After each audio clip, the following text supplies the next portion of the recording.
اس نے کیوں کہا تھا کہ کیا عدالتیں کام کر رہی ہیں؟ اس کا مقصد یہ تھا کہ اگر عدالتیں کام کر رہی ہیں تو اس کا مطلب ہے کہ پورا ملک فنکشنل ہے. جنگ اپنی جگہ پر ہے لیکن پورا ملک فنکشنل ہے.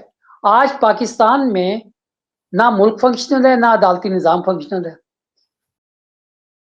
ٹھیک ہے, ایک ہی نظام چل رہا ہے, وہ کرپشن کا نظام ہے, اور اس کی روزانہ پذیرائی ہوتی ہے, اس کی روزانہ جو ہے نا حوصلہ افزائی ہوتی ہے.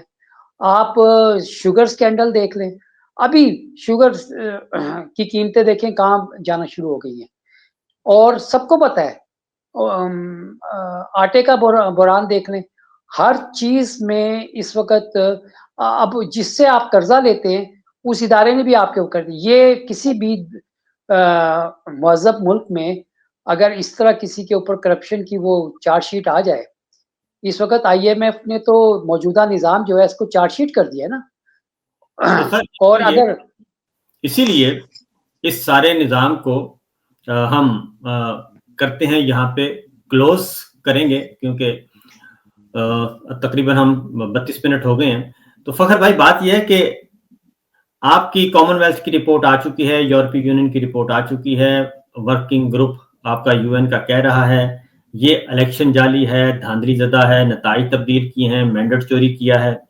IMF نے باقی سارا کام کر دیا, ایک مستند رپورٹ انہوں نے دے دی. تو اس کے بعد بھی اگر ہمارے فیلڈ مارشل اور مقتدر ادارے اور طاقتور لوگ اس نظام کو لے کر آگے بڑھنا چاہتے ہیں اور اس نظام کو سہارا دینا چاہتے ہیں, تو میں کہوں گا کہ وہ اور کوشش کر لیں.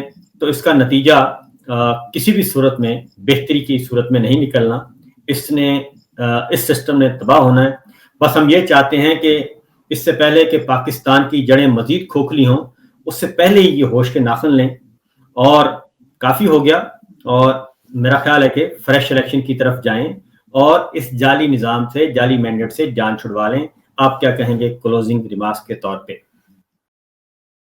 جی, میں آپ کی بات سے اتفاق کرتا ہوں, اور میں یہ آپ کو کہہ رہا ہوں کہ پاکستان میں ایک نظام ہے, اور ہر ادارے میں ہم نے دیکھا ہے کہ لوگ آتے ہیں اور چلے جاتے ہیں, اور جو جونیئرز ہوتے ہیں وہ آگے کمانڈ کو سنبھالتے ہیں. تو یہ بجائے اس کے کہ آپ تایات امیونٹی کی بات کرتے, آپ اپنی عوام میں آتے اور عوام سے معافی کا جو ہے نا ریکویسٹ کرتے, تو شاید میں بھی عوام درگزر کر دیتی. امیونٹی کی بجائے کلیمنسی جو ہوتی ہے وہ آپ کو لینی چاہیے تھی, لیکن آپ نے وہ نہیں کیا, کیونکہ آپ کی نیت یہ ہے کہ آپ نے جو پہلے جرائم کیے ان سے بچے, اور آئندہ جو کرنے جا رہے ہیں ان سے آپ کو کوئی ٹچ نہ کر سکے. اچھا, قدرت کا نظام جو ہے نا, قدرت آپ کو نہیں چھوڑتی. ٹھیک ہے, کل میں اور آپ جو تھے نا, ہم فیلڈ میں بڑے ادھر سے ادھر بھاگتے تھے. آج عمر کا تقاضا ہے کہ آپ کی طاقت وہ نہیں رہتی.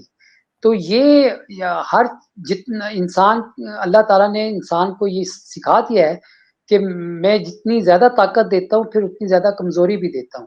تو میرا خیال میں جس نے آج جتنی زیادہ طاقت حاصل کی وہ آج اتنا زیادہ کمزور ہو چکا ہے, اور اب اس کو سہارے کی ضرورت ہے, اور وہ سہارا ڈھونڈ رہا ہے امیونٹی میں.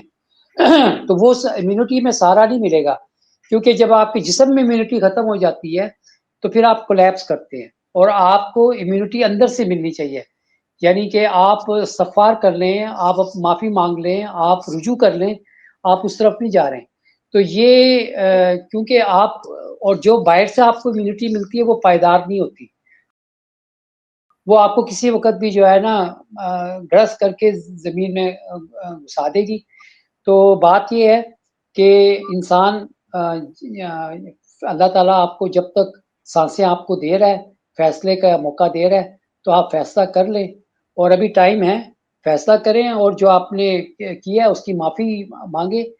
تو اللہ تعالیٰ نے تو کہا ہے کہ آپ نے جس پہ ظلم کیا ہے, اگر ان کو وہ تمہیں معافی نہیں دیں گے تو میں تو تمہیں معافی نہیں دوں گا. میں تو میری حد تک جو معاملات ہیں میں اس میں معافی دے سکتا, درگزر کر دوں گا. تو حقوق العباد آپ نے جس طرح سے وائلیٹ کیے ہیں اس کا خمیازہ تو بھگتنا پڑے گا. ٹائم از کمنگ فاسٹ, اور یہ جو آپ نے بات کی ہے، میں آپ کو بتا رہا ہوں کہ اگلے جو 5-6 دن آنے والے ہیں وہ بڑے کروشل بھی ہیں اور کرٹیکل بھی ہیں، اور اس میں فیصلے ہی جو ہے نا، جو فیصلہ جو کرے گا اس کا وہی انجام جو ہے نا سامنے آئے گا۔ بالکل ٹھیک ہے، ہم دعا کرتے ہیں جناب کہ اللہ تعالیٰ ان بابوں کو کوئی ہدایت دے اور پاکستان کے لیے فیصلے کرنے کی توفیق دے۔ فی الوقت اتنا ہی، اجازت دیجیے، اللہ حافظ۔